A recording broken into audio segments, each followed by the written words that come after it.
Hi, welcome to the Harvest Table. Today I'm going to be talking about women in ministry, women workers and helpers in the church, in the Bible, in the times of Jesus, in the ministry of Paul.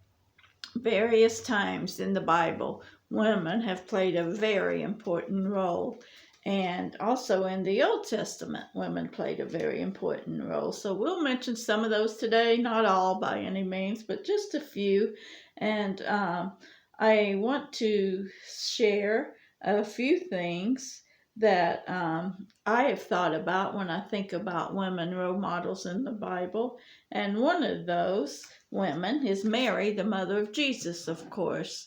She not only had a very special call on her life and a very special role to fill, but she also had to have many special characteristics to help her in that role as the mother of Jesus. And I really believe one of the most important attributes of Mary, the mother of Jesus, was faith. She had to fully believe in God and trust His calling on her life. And sometimes that's not an easy thing, and that's not an easy place to be because people will ridicule you, people will scorn you, people will think it's okay to verbally assault you, to treat you like a jerk. They act like a jerk and think that it's okay because you're a woman. Well, it's not okay. It's never been okay. And it's certainly not okay with God to disrespect a woman who is working in a calling He has placed on her life. God is never going to say that's okay. But God gave Mary that call, that assignment in life, and she humbly submitted to that calling as a servant of Christ. And whether men realize it or not, men that assault women and attack women for working in ministry don't realize it, but that calling does come from God, and God is going to be holding you accountable for how you treat those women who are simply following Him because we are His servants. And when I think about Mary and the humility she must have had to walk out that calling, I also think of the special relationship she had with Jesus that no other woman has had, in that she was His earthly mother and she had a bond with Him that no one else has ever had. And when she had a need in her own spiritual life, I know that she felt a special closeness to Jesus and a special comfort from Him being her son. Because there's just something about mother son bonds in general that is special, isn't it? I know with my oldest son, he just cares so much for me and always checks in with me and makes sure that I have what I need and I'm okay and my husband's okay, and just shows in so many ways that he cares about us, and it means so much. And with Mary, I'm sure it's no different. Jesus loved His mother. Jesus cared for His mother. Even on the cross, He took time in dying to make sure that His mother was taken care of. And I know that when the end story is told, that how we treat women in the church is going to be part of the story, and how women have worked in the church and served in the church and been a blessing in the church is going to be a story as well. And there's going to be many people that enter heaven because a woman fulfilled a calling she had on her life and reached out and connected that person with Jesus. It's not a one sex calling to connect people to Jesus. Women have work to do just like men have work to do. And another person I want to look at in the ministry and in the scripture and some of the things that she was known for is Mary Magdalene.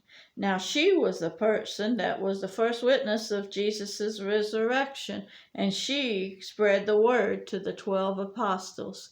So, a lot of people would look at the followers of Jesus and say the 12 apostles were the greatest, but here a woman was given an assignment even greater than one they were given, in that she went and shared the first message of resurrection.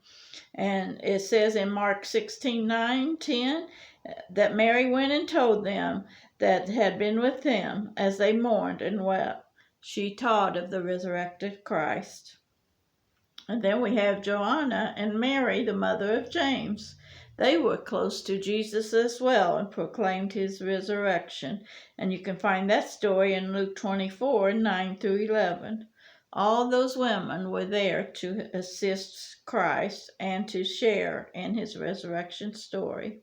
And then we have Priscilla. She invited many to come into her house and abide there after being baptized, and this was during the time of Paul's ministry and in Acts 16:15. And she later became a missionary with the Apostle Paul. And Acts 18:26 says, when a man came to the synagogue speaking boldly, both Priscilla and Aquila expounded unto him the way of God more perfectly. So women teaching was very present even in biblical times. And then we have Phoebe. She is referred to in Romans 16:1-2 as a sister, a servant. Some may have interpreted to mean a deaconess or a minister per biblical archaeology. She's the only woman, She is the only woman in the Bible referred to as such. And then we have the Samaritan woman, which we do not have a name for her, but what a story she had to tell. What a witness she was for Jesus. She said, come see a man which told me all the things I ever did. Is this not the Christ? So she didn't just take her story to a few people. She took her story to the whole town and invited them to come and see. And they did. And the scripture tells us many of those people in that town were converted because of this woman and her testimony from the well when Jesus said, may I have a drink of water? And then told her he would give her that living water. You know, women wear many titles in church and out. Some titles are prophetess, judge, leader, warrior, healer, caregiver, mother, wife, follower of Jesus. And no matter what your title is today as a woman, I want to encourage you, don't be ashamed when people criticize you. Don't be degraded because they choose to criticize instead of work. You know, they could be the one working and doing what you're doing if they wanted to, but no, they're not dedicated enough to do that. They'll just sit back and criticize you and try to undermine you because you're working. They come to church one day a week and think they're doing God a favor when they could be there doing all sorts of things to help build the church. They could be at prayer service. They could be at Wednesday night Bible study. They could be in Sunday school. But no, they don't choose that. But they sure will choose to criticize you that are doing that. And they will try to make you feel inferior. But God is saying today, you're not inferior. God is saying some of the most valued servants he has is women, because women will step in and do when the men won't. A lot of women that are active in different roles in the church are active because there's not enough men to step up and do it. And I'll never forget the time that I was asked to help assist with communion, to serve communion, because there wasn't the assigned men that had been assigned to that did not show up and were not present to do it. So I stepped in to do it because the pastor requested I did. And that's just how it is. A lot of times we as women find ourselves in roles that we do the work because the men that could do it won't do it. So we are not willing to let the work go undone. So we step up to the plate and we do what the Lord calls us to do. And I just encourage women today, no matter where you are and no matter what you're doing, do not let anyone make you feel inferior, because we are not. We are daughters of the Most High King. We are chosen, we are anointed, and we have a message to tell. So today my message is, don't be ashamed. Keep on working, keep on sharing the good news, because Jesus is going to return soon, and he's rewarding every single one of us according as our work shall be. So God bless you. Be encouraged today. See you next time.